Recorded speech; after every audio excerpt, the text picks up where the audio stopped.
first days are the hardest days, don't you worry anymore. 'Cause when life looks like easy street, there is danger at your door. Think this through with me. Let me know your mind. Whoa, all I want to know is, are you kind? Kindness can change your life. It was right before I left Chicago when I was going to Florida. I went to the Women's March on Chicago. I mean, I like women, my mother's a woman, that helps. But I went because it was a march for something and not a march against anything. It wasn't anti-Trump. I'm not anti-Trump. I mean, a friend gave me his book, The Art of the Deal. He said it was a gag gift. It certainly made me gag. But I'm not anti-Trump, just like I wasn't pro-Obama. It's like, which I know shocked some people because people think all black people voted for Obama and all black people love Obama and every black man wants to be Obama, but no. I mean, frankly, I'll stick with Tupac. Tupac kept his promises. When Tupac said a nigga was gonna get shot, that nigga got shot. But I don't follow politics, I follow baseball. Okay, so I remember when I was a little kid, I was playing with my Christmas toys, and I had He-Man and I had Castle Grayskull, and I had gotten to the point where I just made Skeletor bitch slap He-Man, and I heard this guy on TV, and he was talking about a kinder, gentler America. He said he saw 1,000 points of light. I don't know, somehow as a kid that just kind of stuck with me. Later I found out that was George H.W. Bush and that was a presidential inauguration, but I don't know, the phrase just really resonated somehow with me even as a kid. Shortly after that, my Aunt Jimmy had a heart attack and we all ran to the hospital. And we were there at the hospital and the doctors and the nurses were there and everybody, there was all this drama. But what I remember from the experience is that they were so kind to her and kind to us. I mean, later as I grew up, I found out Aunt Jimmy was a crackhead and that she had had a heart attack that was kind of cocaine induced. And they gave her the option, she could either go to jail or she could go to rehab. She chose the latter and went to rehab. She finished rehab, she went on and got her master's. She put 2 kids through college, got her doctorate, and now is a professor at university. And I think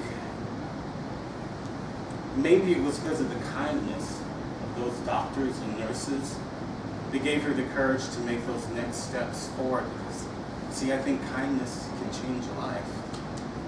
I remember my dad called the doctors and nurses there. He said, angels of mercy. That's what they were, angels of mercy.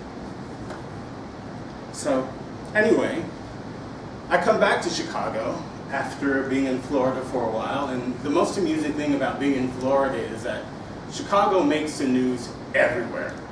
Everywhere you go, Chicago makes the news because of all the shootings. It's like you turn on the news and you're like, this person got shot, this person got shot, this person got shot, this person got shot.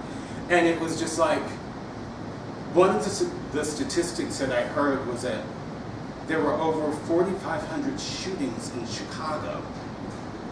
And if you break that down, that's every other hour in Chicago, somebody gets shot. And I started thinking about, it's not helpful for people to say things like, oh, that nigga got shot, when the situation is that serious. And then I also started thinking about all the people getting shot are people that look like me. And it kind of made me want to cry. But I come back to the city, and I feel like knowing all of this and hearing all of this nationally that I wanted to do something about it. So I went to a Black Lives Matter rally. And I'm marching up and down Michigan Avenue, which incidentally is like 2 blocks from where I work. I looked up and I saw, oh, there's my office right there. But I'm marching up and down Michigan Avenue carrying my Black Lives Matter sign. And the street is lined both ways with cops because they're protecting our right to free speech, our right to do this.